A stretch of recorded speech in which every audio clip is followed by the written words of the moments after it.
В неумелых руках любой лазер, он очень опасен. Да, все доказано, у нас есть исследования. Тиаго, вы же доктор. Номер один.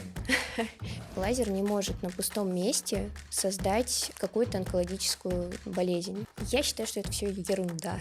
Для тех, кто не знает, вот, о чем мы говорим об этом. Здесь не написано ничего. Ничего. Так, здесь только Energy Plus, Energy Minus. Ну, Это это вообще ничего. ни один врач, который не совершал ожогов, наверное, он не работал на аппарате. Вы когда-нибудь задумались, что обычный свет может работать лучше любого крема? В косметологии давно используют эту технологию, и называется она фототерапия, либо LED-терапия. На самом деле лечение светом не какая-то новая разработка. Еще больше 3500 лет назад в Древнем Египте индийцы лечили кожу заболеваний с помощью солнца. Сегодня фототерапия шагнула далеко вперед. Все строится на простой физике. Свет имеет разную длину волны. В классической LED-терапии используют в основном два цвета – красный и синий. И каждый решает свою задачу. Красный свет проникает глубоко под кожу, запускает выработку коллагена, каркаса нашей молодости. Синий свет работает на поверхности, убивает бактерии, вызывающие акне, и подсушивает воспаление. Но есть технология, которая самая популярная и востребованная среди пациентов и косметологов. И выводит фототерапию на новый уровень. IPL расшифровывается как Intensive Pulse Light – широкополосный импульсный свет. Это эволюция в использовании света и золотой стандарт фотоомоложения. Благодаря импульсной вспышке света в специальном оптическом диапазоне IPL имеет много возможностей для косметологии и дерматологии. Одно из преимуществ IPL по сравнению с классическим лазером – его глубости. Благодаря сменным фильтрам врач подбирает оптимальную длину волны именно под вашим задачам. Убирает пигменты, пятна и веснушки, сосудистые звездочки и купероз, сужает расширенные поры, выравнивает текстуру и подтягивает овал лица. Все это происходит за счет одной-двух вспышки, направленных одновременно на разных хромофоры в коже. Но самое интересное, исследования Стэнфордского университета доказали, BBL разновидность IPL не просто омолаживает кожу, а воздействует на гены клеток, замедляя процесс старения на молекулярном уровне. Процедура проходит комфортно, благодаря системе охлаждения вы чувствуете только приятное тепло. Никакой боли, никакое восстановление. Встали и сразу пошли дальше. Курс обычно составляет от 2 до 5 процедур с интервалом 2-3 недели, а эффект сохраняется до 3 лет. Фототерапия – это история про то, как высокие технологии работают на нашу красоту. От древних солнечных ванн до точных настроек BBL. Минимум усилия, максимум пользы. Хотели бы попробовать такой метод? Делитесь в комментариях, интересно ваше мнение. Юлия, спасибо еще раз, что пришла. Наша лекция была настолько интересна в Сеченовом университете, что я не дождал встречи с тобой здесь. Спасибо большое. Спасибо за приглашение. Так, чтобы начинать наш разговор с большой эмоцией, я тебе привез цветы, чтобы у тебя было с праздником. Спасибо большое. Пожалуйста. Очень приятно. Спасибо. Пожалуйста. Тогда, смотрите, начнем. Что такое лазеры? Давайте начнем с самой базы, самое минимальное. Лазеры сейчас это, наверное, инновационный продукт в косметологии. Это первое, с чего нужно начать. Без лазеров сейчас ни один врач, ни один косметолог, дерматолог не представляет свою работу. Помимо лазеров у нас еще есть и свет. То есть, если говорить коротко, даже вот переводя на русский язык, лазер это все-таки с английского переведенное сокращенное название, это вынужденное излучение посредством усиления света. То есть у нас есть свет, который мы очень сильно усилили за счет каких-то внешних источников, и получили лазерное излучение.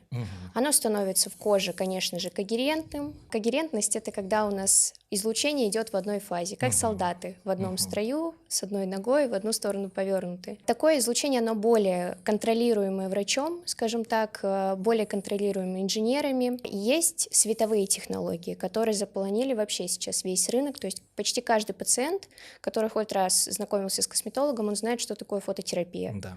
Фототерапия бывает низкоинтенсивной и бывает высокоинтенсивной. Если мы говорим про высокоинтенсивную терапию, то это широкополосный импульсный свет. Процедуры фотоомоложения, фотолечения пигмента, сосудов и так далее. Ну, мы все это знаем. По сути, это эффект забыла слово, фотошопа. Да. Вот. Да. Эффект фотошопа — это и есть вот эта популярная процедура фотоомоложения. Есть? Ага. А какие принципы, физические принципы лежат в основе разных типов лазеров? Принципы. Но мы должны ориентироваться на длину волны, например. Это один из важнейших параметров. В зависимости от того, какую длину волны мы будем использовать в протоколе, мы будем работать с конкретной проблемой. То есть по факту длина волны, она определяет ту проблему, с которой будет работать доктор. Далее у нас есть еще длительность импульса, да, если мы говорим про технические параметры, и есть плотность энергии. Это все определяет мощность воздействия. А как правильно пациент выбирает врача или клиника для проведения лазерной процедуры и на что смотреть? Что-то здесь очень важно. Хороший вопрос. На самом деле действительно сложно подобрать пациенту какого-то доктора. Ну, я думаю, Да. стоит ориентироваться, во-первых, на поведение врача на консультации. Это самое важное. Всегда нужно пользоваться консультацией. Смотреть, какие проблемы доктор подсветил. То есть бывает, когда на прием просто пациент приходит, и доктор говорит, ну, вам нужно губы подколоть, вам нужно ботокс поставить, еще что-то. И даже не слушает, что вообще хочет Да, пациент. Это это да. проблема. В первую очередь, ведь косметологи Да. это врачи. Да. Мы всегда это должны понимать. Поэтому, зачем человеку продавать губы, когда у него есть пигментное пятно, которое можно удалить на лазере? Это Это больше похоже на тех косметологов, которые на самом деле не врачи. Ну. Это для всех, знаешь, тоже очень популярно, поэтому бывает. да, но Хороший врач вот так не пойдет. вот. Собственно говоря, это и первый критерий хорошего Да. врача. И я думаю, такого врача любой аппарат, неважно какой, он будет хорошим инструментом, который приведет пациента к хорошему результату. Окей. А какие процедуры ты считаешь больше всего бесполезным? Я, например, не считаю, что вот если мы возьмем лазерный диодный аппарат, Так. диодная лазерная эпиляция, и мы будем проводить процедуру диодного омоложения этим же аппаратом, то у нас будет какой-то хороший результат. То есть пациент не увидит от этого результата лифтинг и так далее. У нас все-таки, То, что все хотят. да, одним аппаратом, одной технологией, одной длиной волны, это то, что нужно понимать и врачу, и пациенту. Нельзя закрыть все потребности. То есть каждая длина волны, допустим, если мы возьмем неодим, 1064 нанометра. В зависимости от того, какую длительность импульса выпускает этот неодим, мы будем понимать, с чем будет этот неодим эффективно работать. Если он длинный импульс дает, мы не можем убирать татуировки, например, или что То есть здесь делать. очень зависит, как врач будет настроить аппарат. Да. Насколько он знает хорошо Да. это все рецептура. Потому Да. что там разные аппараты, разные рецептуры, разные проблемы, разные... Все там надо знать хорошо. Конечно, конечно. Ты сейчас хорошо сказала по поводу один аппарат, может быть, не решает все вопросы. Тогда у меня следующий вопрос. Как сочетать тогда лазер и инъекции, например? Это прекрасное сочетание. Мне кажется, Так. вообще во всех клиниках сейчас внедрены протоколы, и по всему рынку уже на всех конференциях, не первый год, бытует мнение, что как бы лазер, он должен сочетаться с инъекциями, а инъекции должны сочетаться с лазером. Если обратить внимание на тренды косметологии, которые сейчас есть, все ушли от вот этих вот филлерных лиц, когда у нас там были углы Джоули, Да. какие-то скулы большие, губы большие, Pillow да? face. Да. Все пришли к чему? К тому, что хотят здоровую, красивую, лощеную кожу.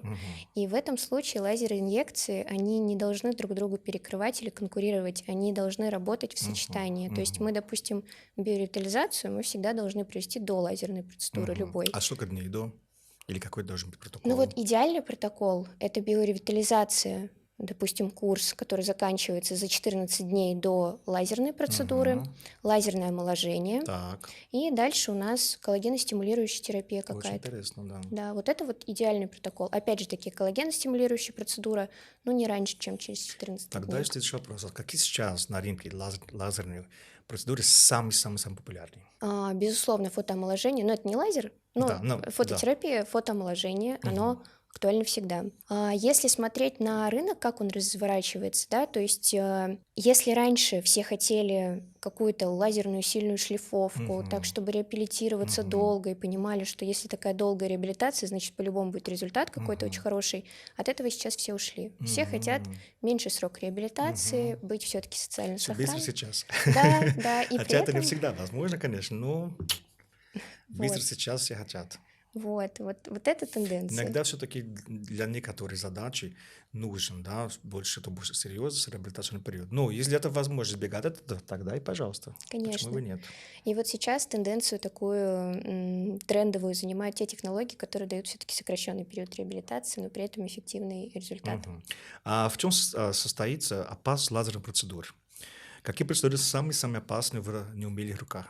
Хороший вопрос. Я думаю, все процедуры, которые связаны с удалением татуировок, с удалением сосудов, да, в целом в неумелых руках любой лазер, он очень Да. опасен. Но я, наверное, выделю, что это могут быть татуировки, сосуды, лазерная шлифовка. Мгм. Способен лазер вызывать рак? Хороший Спорный. вопрос. Для того, чтобы ответить на этот вопрос, мне нужно, чтобы мы с вами сейчас представили, вот как в стандартном кабинете физики у нас Мгм. всегда на уроке висела вот эта вот цветная шкала всех излучений. Так. Вот у нас есть электромагнитное излучение. Солнце у нас излучает в каком спектре? Ультрафиолетовое излучение Да. у нас есть видимый спектр и электромагнитное инфракрасное излучение. Да. Вот мы SPF от чего наносим в большинстве своем? От ультрафиолета. Да. А почему мы наносим и защищаемся от ультрафиолета? Потому что при накоплении ультрафиолета воздействие на поверхностный слой, оно может вызывать у людей, опять же таки, склонных к этому, Мгм. какие-то заболевания, которые нарушают структуру ДНК, вызывают мутации, и мы здесь идем к онкологии кожи. Да.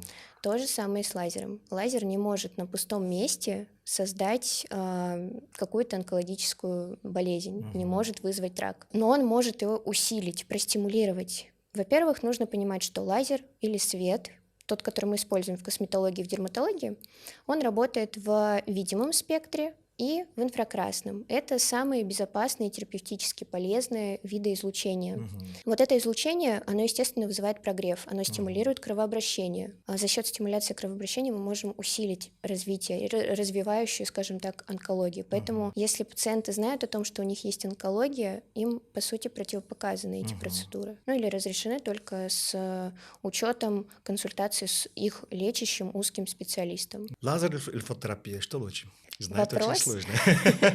Да, Наверное, вопрос к задаче, да? Какая да. задача пациента? Ну, интересно ваше мнение все равно. Да, это вопрос со звездочкой такой. Да. Вы, по сути, на него ответили.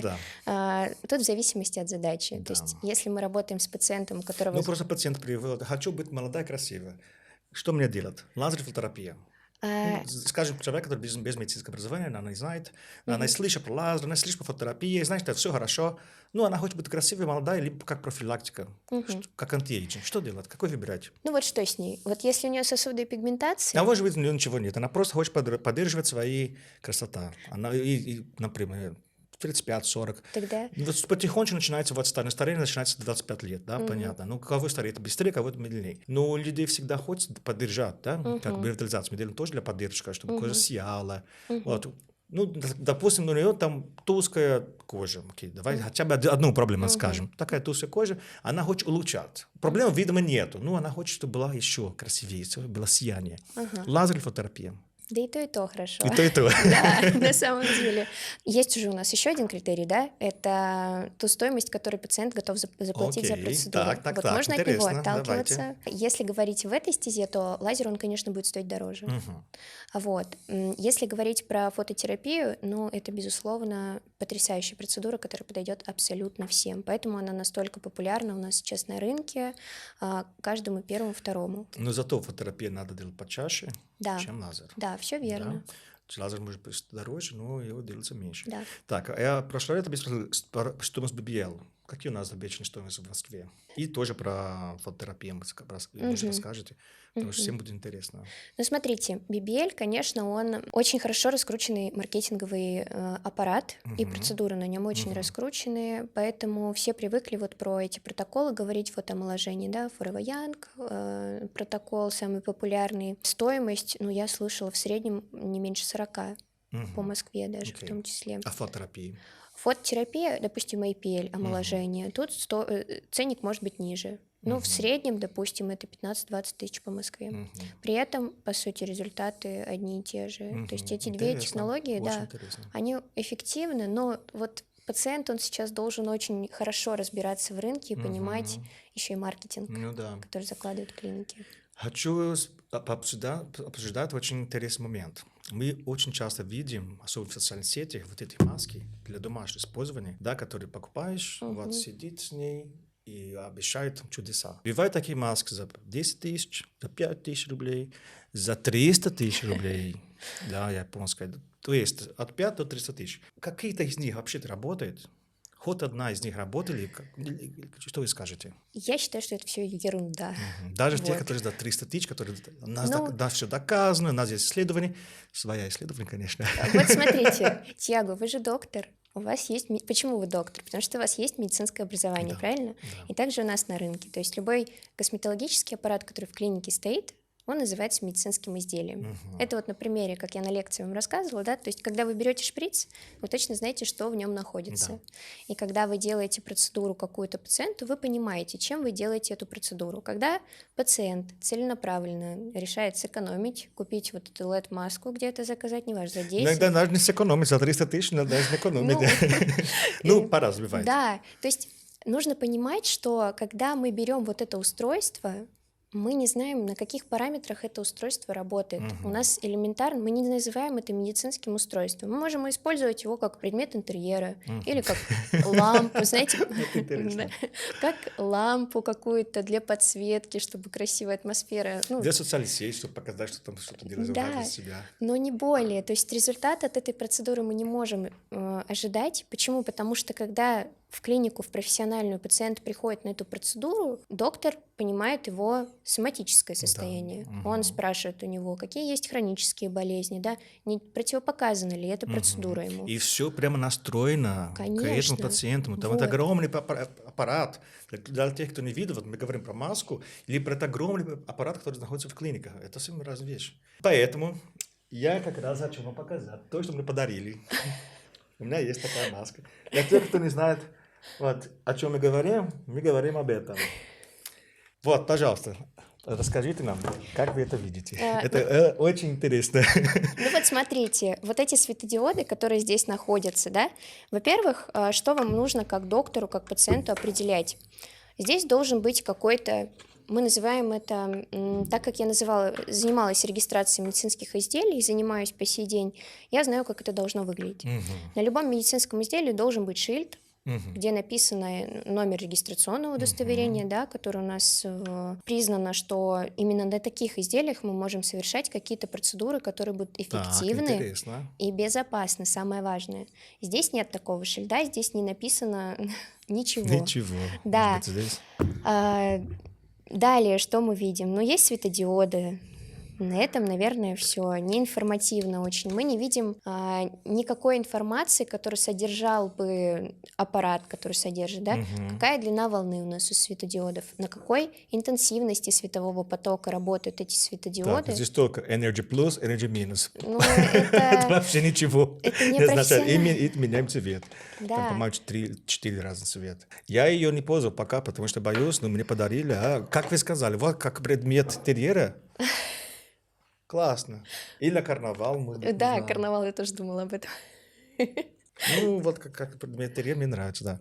Просто Но я боюсь его пользоваться, потому что не знаю откуда и что, поэтому лучше не надо. Поэтому каждый раз пациент, любой вообще человек, который думает, что вот такая, допустим, или аналогичная какая-то маска может заменить курс нормальных процедур на нормальном медицинском аппарате, это не так. Я думаю, вы даже во многих случаях, если уж тем более вы собираетесь там за 300 тысяч приобретать какие-то маски, вы сэкономите, пройдя курс у профессионала. Вот, это вот да, очень важно. Так, дальше. Как работает лазерная эпиляция? Принцип действия. Да. Мы берем лазер определенной длины волны. Этот лазер, он работает с определенными хромофорами. Хромофор — это вещество, на которое реагирует, которое поглощается лазерным излучением. Наоборот, поглощает лазерное излучение. Длина волны, ну, если мы говорим про диодную эпиляцию, да, или про александриту, 755, 808 нанометров и 710 нанометров — это сейчас самые популярные, такие эффективные и безопасные длины волн для процедур лазерной эпиляции. Начинает поглощаться эффективно меланином, который находится в фолликуле волоса. У нас в априори процедуры, там, где больше меланина, там больше результата от лазерной эпиляции. Мы прогреваем этот фолликул за счет нагрева, да, за счет коннекта, скажем так, лазерного излучения с этим меланином в фолликуле. И при нагреве фолликул просто начинает отмирать, и через какое-то время он произвольно выходит из кожи. То есть есть здесь гарантия? Гарантия, Да. что процедура будет эффективна? Да. Смотря какие параметры. Понимаете, фолликулу тоже нужно в определенное время задать определенную плотность энергии. Если мы не дадим Да. нужную дозу вот этой энергии, да, плотность, то мы, наоборот, простимулируем этот рост волос, потому что мы его чуть прогрели, но не до конца догрели. Понятно. Да. Такой общий вопрос, потому что знаю, что они будут меня спросить. Что поможет акне? Вот, в рамке это наш разговор. Какие аппаратные Да, методики могут аппаратная помочь? методика. Ну, безусловно, сейчас самая любимая процедура, я думаю, у тех, кто страдает от акне, вообще в целом, даже по своему опыту, я могу сказать, что процедура акне у тех, кто страдает от нее, хочется, чтобы она была максимально безболезненна, чтобы она не приносила никакого комфорта. Поэтому, я думаю, наилучшим решением сейчас являются именно световые технологии. Мгм. Это LED-терапия, фотобиомодуляция, фотодинамическая терапия, Мгм. безусловно, потому что это безболезненно, это дает результат, то есть там не такой большой курс, но тоже нужно смотреть, какая клиническая картина стоит перед доктором. Помимо этого еще у нас есть широкополосный импульсный свет, который тоже помогает в работе, то есть они в симбиозе работают. Если LED-терапия может подсушить уже активные воспаления, то IPL может сработать потрясающе на сосудистый компонент, который остался в результате неправильного заживления, вот постакне, да, Мгм. пятном, вот. Мгм. Я хотел спросить по поводу IPL, больше информации. Что значит вообще IPL? Intense Intense Pulse Pulse Light. Light, да. Окей. Что это по-русски? Что это значит? Импульсивный, широкополосный импульсный свет. Мгм. Вот так это переводится. Широкополосный работает в широком спектре световом, то есть в отличие от лазера, где лазер у нас 1064 нанометров, четкая длина волны, там 1340 нанометров, тоже четкая длина волны. А IPL работает в диапазоне, допустим, от 420 до 1200 нанометров, или там от 110 до 1200 нанометров тоже. То есть здесь нет четкой одной длиной волны. Это первое. Второе. Лазер, он работает пучком, то есть у него коллимированный такой луч. IPL работает с большой расходимостью, большое окно, экономический расход и работа по всему лицу очень эффективно и быстро происходит. А если говорить по показаниям IPL, да, то есть где оно эффективно и где применяется, Да. то, безусловно, это все, что происходит на лице, по сути, может решать IPL, за исключением уплотнения тканей и работы с рубцами. Тогда что нужно обратить внимание при выборе IPL-аппарата? Что важно? Когда клиника будет покупать IPL, что здесь очень важно понимать? Что важно? Мощность IPL, Так, его вообще возможности нужно Так. обращать внимание. Я не говорю уже про юридические какие-то документы, все-таки IPL-аппарат это должно быть медицинское изделие с регистрационным удостоверением обязательно. Количество светофильтров. да, фильтров. Не стоит... Система охлаждения. Да, Это система очень важно. охлаждения, все верно. Что еще у нас? Сроки гарантии и прочие Ну да, моменты. это документально. И клиническое обучение. Мгм. Тоже это очень важно. То есть нельзя просто взять аппарат и потом искать, где же меня обучат на нем работать. Каждый аппарат так или иначе имеет один принцип работы, но настройки у него разные. Мгм. Не, интересный вопрос у тебя сейчас. А где меня учат работать на таких аппаратов?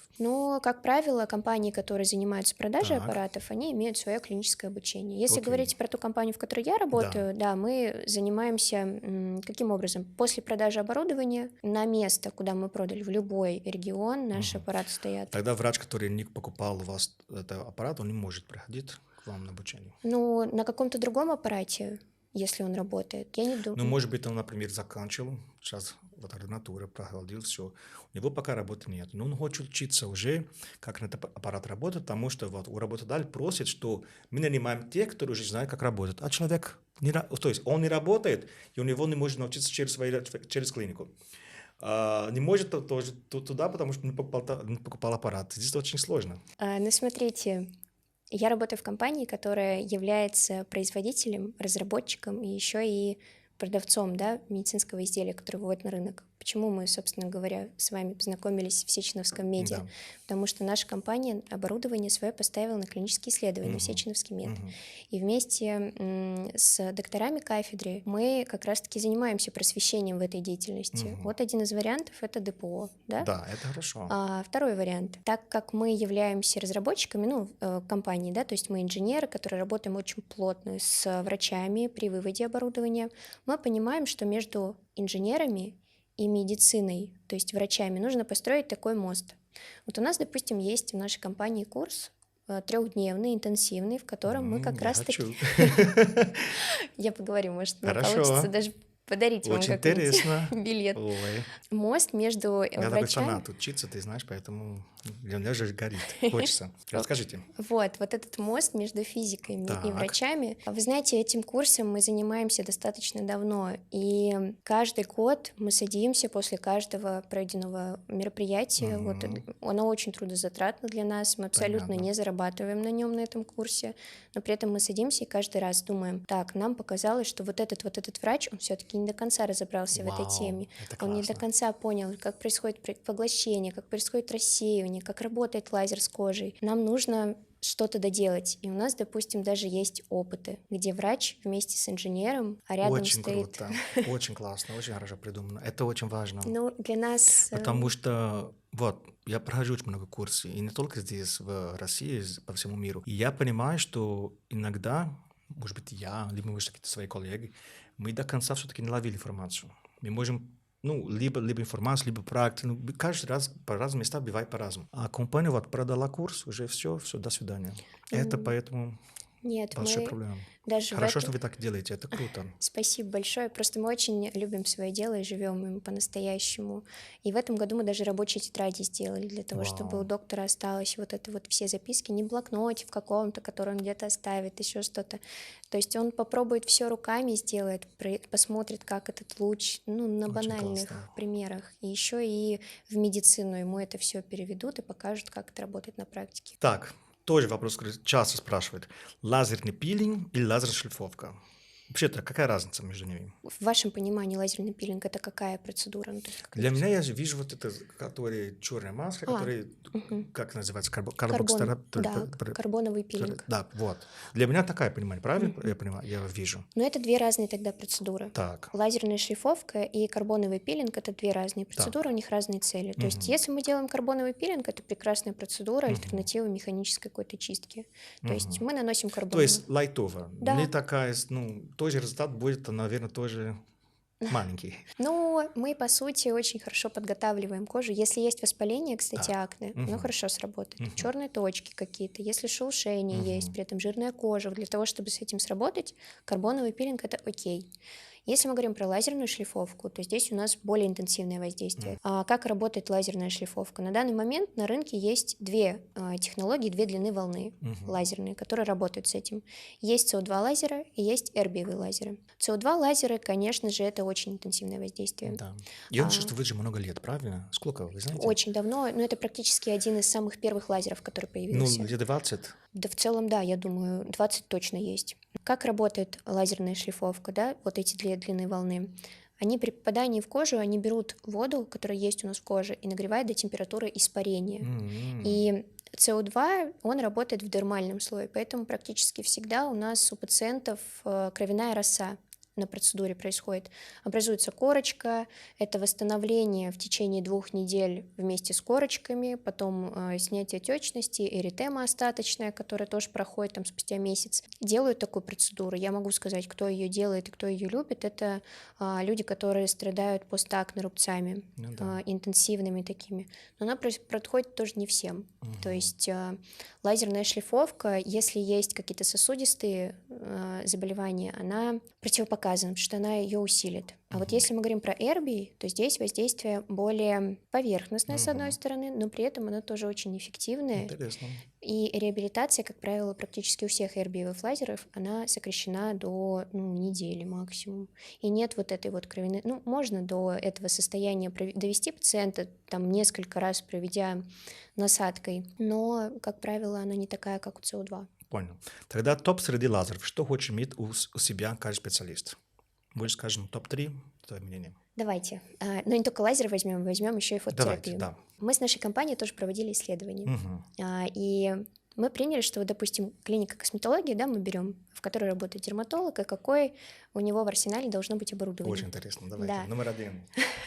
Первое, для привлечения своих пациентов в клинику, это фототерапия IPL. Мгм. IPL, BBL. Ну, IPL, оно с более такими выраженными проблемами как бы работает. BBL достаточно дорогостоящий аппарат, по силам не всем клиникам, если Мгм. честно.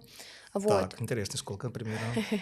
Этого не скажу. Это хорошо, секрет. Поэтому это 100% IPL. первое, с чего должен начинаться любой, мне кажется, любая клиника, любая косметология. Второе — это вот вы привлекли пациента, вы сделали ему фотоомоложение, дальше вам нужно показать свою экспертность. Так, да. Экспертность — это работа с качеством кожи. Поэтому это либо неабляционная технология, либо абляционная технология. А какой аппарат именно? Как называется? Среди аппаратов, Да, прям название да, говорить? да. Вот первый мы сказали, что это будет IPL. IPL, да. А второй? Я все-таки не понял. Ну, смотрите, есть разные источники лазерного омоложения. Так. Я сейчас говорю про лазерное омоложение процедуры. Понял, ага.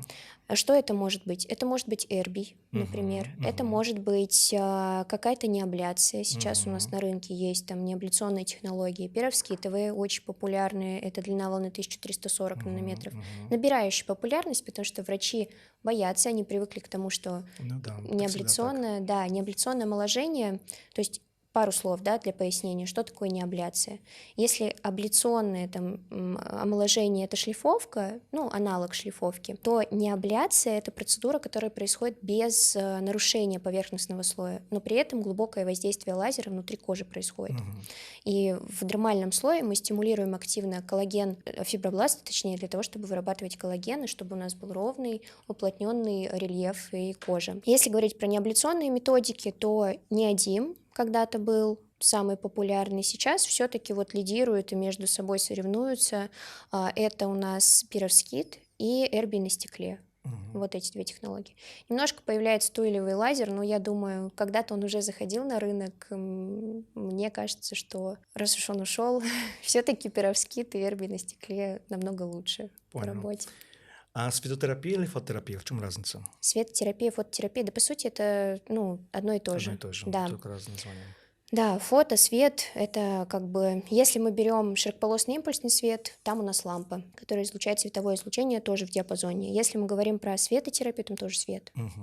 Просто LED-источниками. Ну, просто мы привыкли называть фототерапией широкополосный импульсный свет IPL, BBL-терапию, да, то есть когда у нас точное... Такое название, которое все Да, на знают. слуху. Да, на слуху. А если говорить про светотерапию, то это вообще очень популярная методика.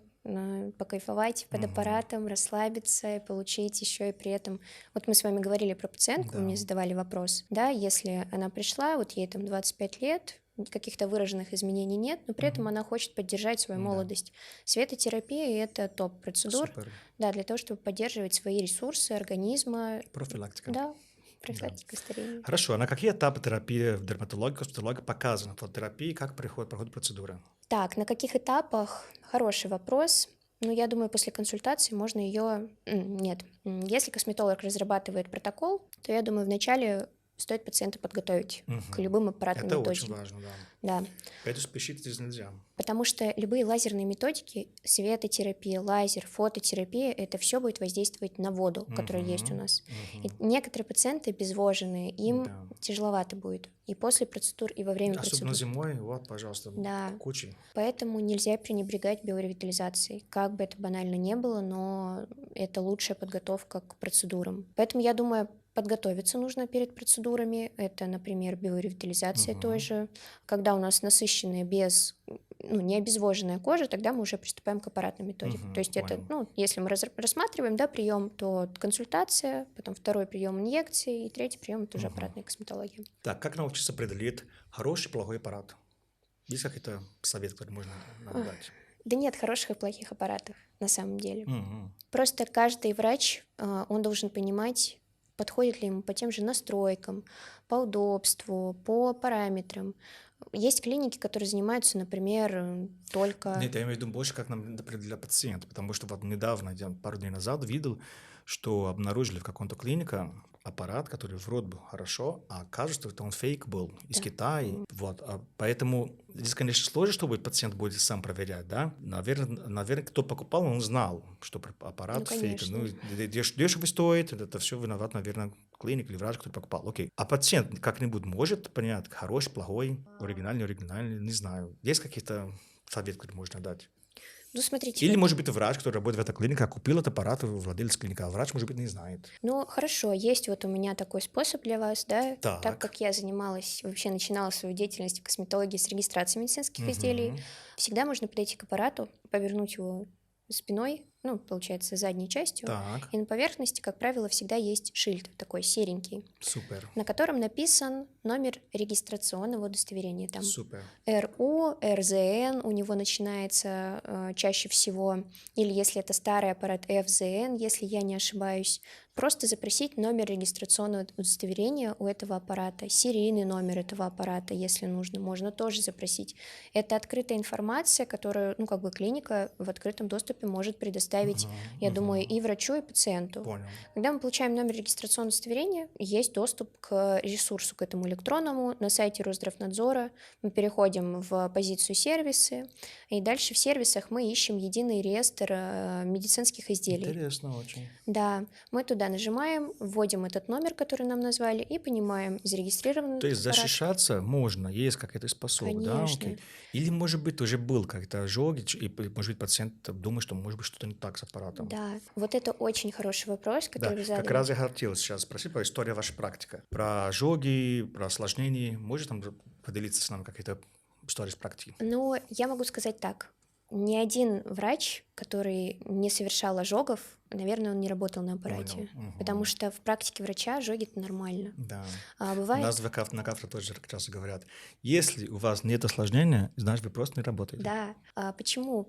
Врач это не только тот, который как бы, ну, не получил никаких осложнений, это тот, который... У нас есть коллеги по рынку, в конце концов. К любому врачу придет тот пациент, который у того врача Да. получил ожог, и надо уметь Да. его реабилитировать. Правильно. Поэтому в первую очередь, как обезопасить себя, допустим, в клинике, это вот понимать, что есть вот этот вот единый реестр аппаратов зарегистрированных, мы туда вводим номер регистрационного удостоверения и проверяем. У нас есть в доступе, можно скачать фотофайл и параметры этого аппарата, и просто сравнить, вот как бы тот аппарат, не тот аппарат. Самое Понял. элементарно. Когда мы работаем вот в правовом поле, у нас зарегистрированный аппарат, конечно же, мы меньше имеем какой-то ответственности за это. Ожоги это нормально, просто как бы все-таки врач, когда он начинает работать, бывает такое, бывает тоже не от врача зависит эти ожоги, бывает пациент, допустим, скрыл про то, что он сейчас на приеме тех же ретиноидов, например, пришел на процедуру лазерной абляции, ну и он получит ожог, скорее всего. В общем, ожоги это нормально для врача, главное пациента сохранить, показать свое спокойствие, хладнокровие и сказать, что мы все исправим,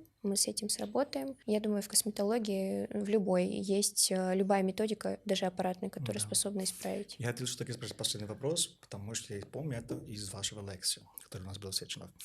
Для меня это была новость, поэтому мне так интересно было. Можете нам сказать, что такое фотобиомодуляция? Потому что это термин, который не часто встречается.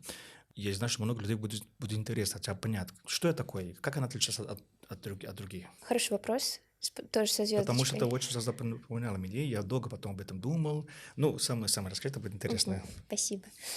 Фотобиомодуляция — это процедура низкоинтенсивным светом. То есть свет малыми порциями энергии, но в длительное время доставляется до нашей кожи, до клеток, которые есть в нашей коже.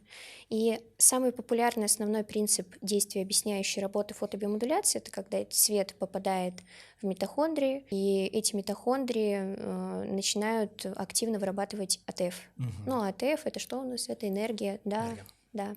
И, по сути, организм с помощью собственных ресурсов начинает работать с какими-то воспалениями, которые есть, с какими-то нежелательными процессами. Фотобиомодуляция, она имеет очень большой спектр. Как правило, сейчас процедуры фотобиомодуляции происходят на LED-аппаратах.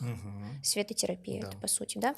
Для чего мы можем и где мы можем применять фотобиомодуляцию? Да, по сути, много где. Это и лечение акне, лечение пигментации, лечение розации, лечение старения, да, тоже как бы на клетки дефектные, которые есть у нас в организме. Это какие-то процессы регенерации, открытые какие-то раны, да, после пластической хирургии для того, чтобы усилить регенерацию.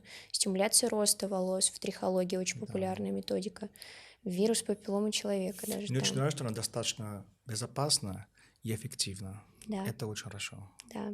И особенно реабилитационного периода нету. Поэтому вот это все, что все хотят. Юлия, спасибо большое, было очень интересно. Я думаю, что всем понравится этот подкаст. И спасибо большое. Тиаго, спасибо, что пригласил. Хочу на практику. Обязательно. Буду вам рассказать потом все. Спасибо большое. Спасибо.